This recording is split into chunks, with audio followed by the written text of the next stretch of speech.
Bonjour à tous. Bonjour à tous, Bonjour. j'espère que vous allez bien. Parfait. On va commencer. Un bain. Ben oui, chez Bain, ce qu'on veut, c'est d'arrêter le temps et prendre une pause. Vivre quelques instants dans cet univers parallèle. Bref, vivre un instant la physitude. Je suis Justine Vigneault, directrice de création. Je suis Jacob Lapointe, je suis stratège. Je suis Laurence Fizedéet, chargée de projet chez Bain. Donc aujourd'hui, Fiz, le mandat que vous nous avez donné, c'est de créer une activation de marque au jardin, en fait, du frigo, qui va vraiment aller chercher, en fait, votre communauté Fiz, d'aller vraiment aller chercher, humaniser votre marque et de reconnecter les gens ensemble. Sans oublier l'aspect éco-responsable. Exact. En fait, on a remarqué qu'en ce moment, à cause de la pandémie, les gens ont tendance à avoir été séparés. Ils ont été isolés, déconnectés. Bref, il y a vraiment un travail à faire pour reconnecter les gens ensemble. Nos objectifs aujourd'hui pour votre activation de marque Fiz, c'est d'augmenter la notoriété de votre marque. Bien sûr, d'augmenter le brand love face à votre marque également et aussi là, de vraiment amener, de faire vivre votre compagnie, donc amener l'essence aux participants de notre activation.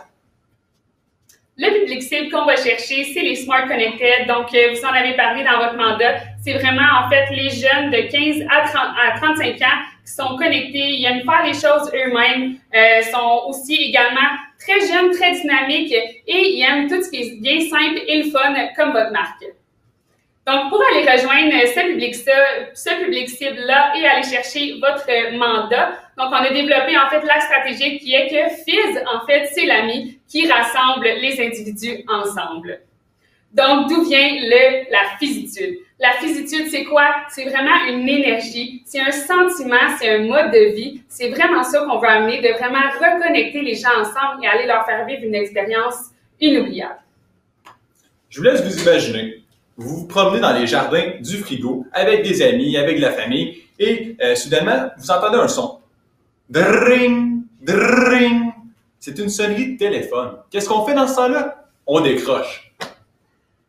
Vous allez entendre la voix de votre amie Fiz. Et en fait, Fiz est féminine, donc c'est la bonne voix de votre amie qui va vous dire ceci. As-tu envie de vivre la physitude? Es-tu un grand amateur de sport? Si oui, fais le 1. Tu gagnes toujours au Monopoly? Compose le 2. Tu souhaites exprimer ta créativité? Si oui, fais le 3. C'est en entendant ces trois options que vous allez devoir choisir votre destinée. Vous allez choisir l'option numéro 1, 2 ou 3. Et ce qui est intéressant, c'est qu'une autre personne sur une autre borne téléphonique va faire la même chose. Vous allez donc être connecté avec cet individu et vous allez pouvoir aller dans un mini chalet Fiz. On est super fiers de vous présenter aujourd'hui notre activation, les chalets Fiz. C'est quoi les chalets Fiz? C'est des mini-chalets, des micro-chalets qui sont faits à partir de matériaux recyclables, réutilisés. Et on veut amener aussi l'aspect communautaire parce que les gens d'Hochelaga Maisonneuve vont pouvoir réutiliser des biens, par exemple un sofa, une table, des chaises, pour vraiment tout le monde ensemble concevoir les mini-chalets Fiz. La palette de couleurs auxquelles on s'est référé, c'est vraiment vos couleurs d'inspiration, donc les verts, les teintes de vert, le blanc, pour vraiment y aller haut en couleurs. Donc ici, on ramène la stratégique, donc Fiz est l'ami qui reconnecte en fait les individus ensemble. Donc on va vraiment mettre de l'avant ce slogan-là en fait qu'on a développé partout dans les chalets. Donc ça va être affiché partout dans les mini-chalets pour vraiment faire savoir aux gens que c'est grâce à Fiz qu'ils sont reconnectés ensemble. Exactement. En fait, si vous avez décidé de choisir l'option numéro 1, vous allez être dirigé vers le premier mini-chalet, le mini-chalet activité physique. En fait, en quoi ça consiste l'activité physique? C'est de bouger un peu, c'est de vous mesurer à votre adversaire avec qui vous allez avoir été rassemblé et vous allez avoir diverses façons de le faire, que ce soit en jouant au ping-pong, que ce soit en jouant au billard, au baby-foot et même en faisant du vélo. Également, on va mettre des ballons, que ce soit de baseball, des balles de baseball, des ballons de football américain, tout ça aux couleurs de Fiz pour permettre aux gens de se lancer la balle à l'extérieur parce que oui, mesdames et messieurs, il va y avoir une cour arrière au chalet qui va vous permettre de bouger un peu, de sortir dehors, de profiter de la chaleur et du beau temps. Tout ça en rencontrant des gens nouveaux de votre communauté et permettre de rattraper le temps perdu pendant la COVID. Ensuite, en fait, il va y avoir des bonnes odeurs qui vont émager en fait du deuxième mini-chalet si vous avez fait celui-là. Également, ça va amener l'eau à la bouche. Donc ici, je vais vous présenter en fait le mini-chalet face à Fizz. Qu'est-ce que c'est en fait? Ça va être vraiment de mettre les gens face à face, un à l'autre. Donc tous ensemble, de partager un moment pour vraiment jouer des jeux de société qui vont être présents ici. Donc ici, on rappelle un peu l'aspect communautaire. Ça va être des jeux réutilisés que la communauté va avoir amenés au mini-chalet Fizz. Donc à ce niveau-là, c'est super intéressant. Donc, plusieurs jeux comme Monopoly, des jeux de cartes, des dés, et même un Jenga géant, en fait, qui va présenter plusieurs questions, qui va permettre vraiment d'ouvrir la discussion entre les gens et vraiment de profiter du moment ensemble, le tout accompagné d'un bon sac de popcorn. Pour notre dernier mini-chalet, ce qu'on veut faire, c'est vraiment d'amener le côté artistique de vos participants et participantes. Donc, ce qu'on veut faire, c'est vraiment de projeter, en fait, à l'extérieur de la musique, vraiment là, des mélodies qui sont invitantes afin que ceux-là vont pouvoir entrer à l'intérieur du chalet pour vraiment voir les images éclater selon Fizz, selon votre marque, donc avec des couleurs qui sont vibrantes, qui sont vivantes, pour vraiment faire ressortir le côté créatif des participants. Donc, notre mini-chalet Artifizz, on va vraiment amener les personnes à personnifier en fait des œuvres d'art. Donc, en fait, faire une comédie musicale, de concevoir une mélodie, de chanter une chanson ou même de vraiment faire un court-métrage version Fizzitude, pour ultimement, ce qu'on envisage, ça serait vraiment de faire un spectacle, donc pour vraiment montrer les talents qui ont été faits et créés dans ce mini-chalet, et donc pour qu'ils puissent exprimer leur Fizzitude. Donc, pour vraiment aller chercher le cœur de nos participants, ce qui est intéressant, c'est d'aller vraiment faire un générateur de souvenirs. Comment on va faire ça? C'est avec un photo booth que les participants et les participantes vont vraiment ramener un souvenir à la maison. Il va y avoir également un mot-clic, en fait, qui va être inscrit. Donc, la fizzitude, comme on parle depuis tantôt, le mode de vie qu'on veut que les gens ramènent à la maison et qui se rappellent de cette connexion unique qu'ils ont eue à cet événement-là. Ce qui est également intéressant, c'est que oui, là, on vous présente, en fait, des photos Polaroid que les gens vont pouvoir ramener à la maison, mais également une possibilité de le faire en fonction numérique si vous voulez faire ça plus éco-responsable. Pour la localisation, on a vraiment visé le pôle intergénérationnel. Pourquoi? Parce que c'est un espace qui est vaste et qui a qui peut accueillir nos 3 mini-chalets. Et aussi, vous allez pouvoir vous questionner pourquoi des mini-chalets. Et donc, ce qu'on s'est dit, c'est vraiment comment vraiment créer des connexions humaines. C'est en s'évadant dans la nature et vraiment là, faire des connexions en faisant plusieurs activités qui se passent au chalet. Pour savoir si notre activation de marque a performé, on a décidé d'aller sur 3 niveaux selon 3 horizons temporels. Le premier indicateur, c'est vraiment en fonction des détecteurs de mouvement qui sont placés tout près des téléphones qui sonnent quand les gens passent devant. Ça permet de savoir le nombre de gens qui ont passé autour et donc de faire un taux d'engagement en fonction de l'activation de marque. Ensuite, à moyen terme, en fait, durant le parcours client, les gens qui vont avoir utilisé le photo booth, la machine à photo, va nous permettre de savoir les gens qui ont premièrement complété l'activation, mais également de savoir ceux qui vont avoir décidé de ramener un souvenir à la maison. Finalement, le 3e indicateur va permettre de savoir le taux d'engagement sur les réseaux sociaux et également le nombre d'utilisations du mot-clic, la fizzitude. Donc, en résumé, les chalets Fizz, c'est quoi? C'est vraiment, en fait, on ramène la fizzitude, comme on l'a dit, un mode de vie, un esprit rassembleur. On veut vraiment faire connecter les gens ensemble et même de faire connecter avec d'autres gens de leur communauté. Donc, on les fait connaître avec d'autres personnes. Donc, c'est vraiment un sentiment exceptionnel qu'on vive. Donc, tout va commencer avec un appel un peu loufoque qui va commencer. Ils vont pas trop comprendre ce qui va se passer pour finalement se diriger dans un des 3 chalets. Donc, avec 3 options selon les envies des gens, que ce soit des sportifs ou sportives, que ce soit des amateurs de jeux de société ou que ce soit des créatifs dans l'âme. Donc, également pour ramener à la maison un peu de souvenirs de cette activation-là. Donc, les photos de Polaroid. Et finalement, on le voit bien dans nos indicateurs clés, là, on peut bien évaluer à quel point l'activation a fonctionné. Avec une activation qui fait du sens, on va se le dire, ça finit bien. On est prêt pour une période de questions, si jamais vous en avez pour nous. Merci pour votre présentation. C'est très clair, merci. Moi, j'ai une question. En fait, je veux essayer de comprendre un peu le rationnel, mettons, de présenter des chalets, de vouloir déconnecter, quand en fait, tout ça se passe en ville, dans un quartier quand même précaire à Montréal. Donc, j'essaie de d'essayer de comprendre le raisonnement, d'arriver avec des si grosses structures, de s'approprier autant d'espace dans cette activation-là. Oui, en fait, ce qui est intéressant avec cette activation-là, c'est que les gens, comme vous l'avez mentionné, des fois sont dans des situations précaires dans ce quartier-là. Ils n'ont pas toujours des grandes cours arrière, ils n'ont pas d'espace vert. Puis nous, on voulait vraiment profiter de la possibilité de leur offrir un espace communautaire dans lequel ils vont pouvoir profiter du temps, se déconnecter de la réalité qui bouge sans cesse et vraiment prendre un moment, vivre le moment présent et prendre un moment pour être ensemble, être rassemblés en groupe. Donc, c'est vraiment pour ça qu'on a décidé d'y aller avec un chalet. Et pour ce qui est de la taille que vous avez mentionné des chalets, c'est certain que c'est des mini-chalets. On veut vraiment que ça prenne le moins d'espace possible pour pas que ça vienne embêter les autres installations du jardin, du frigo. Mais c'est certain que les chalets vont être suffisamment grands pour accueillir les activités qu'on a mentionnées préalablement. Merci. Merci à vous. Moi, j'ai une question aussi sur ces chalets. Ben, d'abord, bravo, comme moi j'y vais direct. Bravo pour votre présentation. Ma question sur les chalets, c'est pourquoi des chalets? On a été enfermés pendant 1 an avec la COVID. Puis, pourquoi vous avez cette idée de faire en sorte que les gens se réunissent encore à l'intérieur? Pourquoi c'est pas plutôt des zones ouvertes?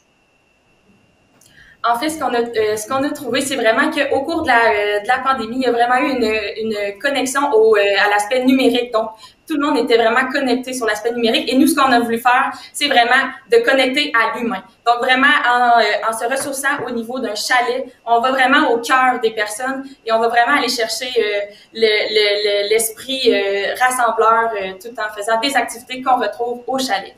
Également, c'est aussi intéressant parce que ces installations-là sont durables à l'année.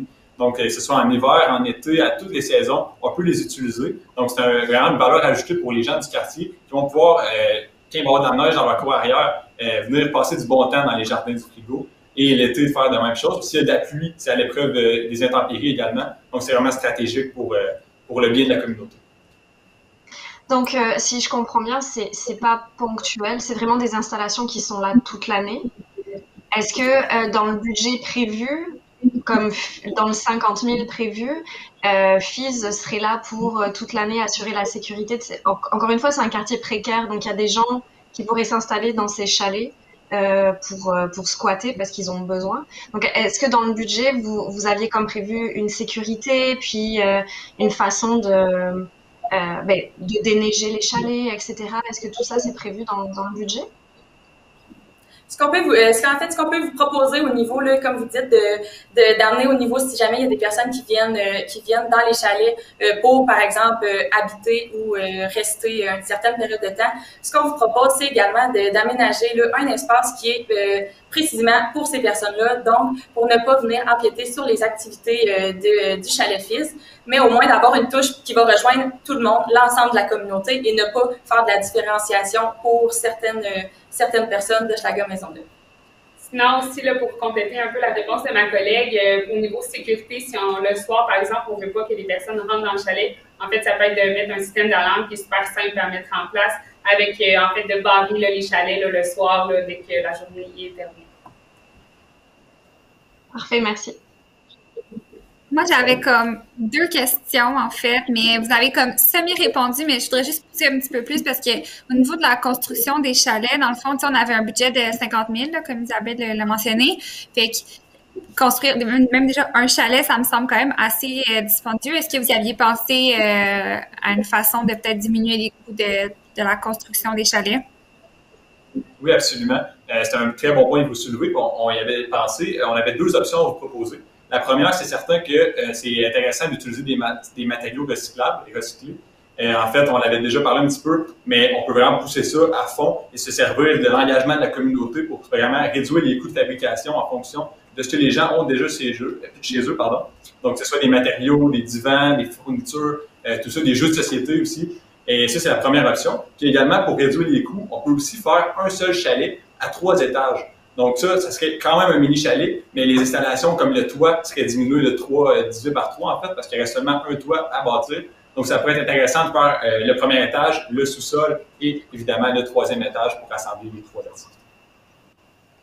OK, merci. Puis ma 2e question, j'ai un blanc. Donc je vais laisser l'autre Catherine. J'ai vraiment un blanc, je m'excuse. Écoute, c'est parce que c'est back-à-back des pitchs, fait que là, peut-être on mélange nos questions. Moi, au niveau des ambassadeurs de marque, vous avez peut-être effleuré vite le sujet, parce que là, je comprends, c'est tout au long de l'année. Est-ce qu'il y en aurait sur des moments clés? C'était quoi un peu le plan là-dessus? Oui, en fait, il peut y avoir des moments clés. En fait, là, ça peut être à différents moments de l'année. Donc, il y a des moments où est-ce que les gens vont plus se rassembler, comme par exemple durant le temps des fêtes, durant l'été, durant la semaine de relâche. Donc, ça peut être vraiment des moments clés où est-ce que ce serait super intéressant d'avoir des ambassadeurs filles justement sur le terrain pour aller connecter avec eux. Donc, ils peuvent participer aux différentes activités qu'on va proposer durant les chalets. Également, là, ce qui est intéressant, c'est que vous pouvez déjà prévoir également là, avec l'ouverture du jardin, du frigo dans le mois de juin prochain. Donc, vous pouvez avoir des ambassadeurs qui sont présents lors de l'ouverture des nouvelles installations. Merci. J'ai retrouvé ma deuxième question. Je ne sais pas s'il reste encore du temps, mais en fait, ce que je vais essayer de comprendre, c'est que là, tu sais, je comprends que les chalets, dans le fond, c'est principalement pour les personnes qui habitent dans Hochelaga Maisonneuve. Mais tu sais, on voulait peut-être aller chercher un petit truc tu sais, communautaire. On expliquait un peu le brand purpose de Fizz, puis comment la pépinière veut redonner à la communauté. Est-ce que vous avez prévu, tu sais, de faire quelque chose d'encore plus concret à ce niveau-là, ou dans le fond, c'est vraiment juste de leur permettre d'utiliser ces installations-là vraiment toute l'année? Oui, en fait, là, il y a plusieurs options qu'on a pensées, comme par exemple, tu sais, Justine en a glissé un mot tantôt, de faire des installations qui peuvent être justement pour la communauté, pour les personnes justement qui n'ont pas de domicile. Donc, on peut peut-être développer un endroit pour qu'eux puissent rester. Également, on avait pensé de peut-être remettre là, également aux personnes qui vont participer à notre activation, que ce soit des petites graines d'arbres, de plantes ou de fleurs. Donc, il faut vraiment aller, après ça, les planter dans la ville d'Hochelaga. Donc, ça va vraiment également se redonner à la communauté. On a également pensé un peu à y aller avec vous, votre entreprise Fizz, si on veut donner des gigs, par exemple, aux personnes qui ont été présentes sur les lieux. Ça aussi, c'est également quelque chose à quoi on avait pensé. C'est toutes des bonnes idées. Merci. Merci. Est-ce qu'on passe aux commentaires? Ben merci. Ben on l'a dit là pour la présentation, là, c'était bien expliqué, c'était très clair. Donc moi, en gros, j'avais des commentaires positifs là. Si on parle de l'aspect présentation, là, c'était très professionnel, c'était concis et clair. Là. Merci. Merci. Oui, de mon côté, pareil, je vous ai trouvé dynamique, très professionnel. J'ai rien à redire là-dessus. Merci. Puis bravo pour la petite mise en scène et tout ça. C'était super, super dynamique comme présentation. Puis c'est ça, j'ai rien d'autre à redire. C'était bravo. Merci. Bon, moi, je vais aller sur l'aspect constructif. Concept de base excellent au niveau du chalet et tout. Après, c'est juste, je me questionne sur les coûts, mais là, vous l'avez précisé, de la façon d'aller chercher au niveau de la communauté. C'est à retravailler cet aspect-là qui aurait été important, de juste le mettre dans le pitch. Ce qui, je trouve, qui me manquait un peu, c'était au niveau de l'interactivité avec la marque. C'est pour ça que je vous posais des questions au niveau des ambassadeurs, parce que là, le gros du cœur, c'est le chalet, c'est l'identification, l'identité de Fizz sur ce mini chalet-là, mais encore, c'est cette connectivité-là que je trouve qui manquait, mais c'est plus pour un échange constructif pour les prochains. Mais sinon, à part de ça, je veux dire, tout était pensé au niveau de l'éco-responsabilité, c'était génial. Merci. Merci beaucoup. Bien, merci à vous. Bravo. Merci.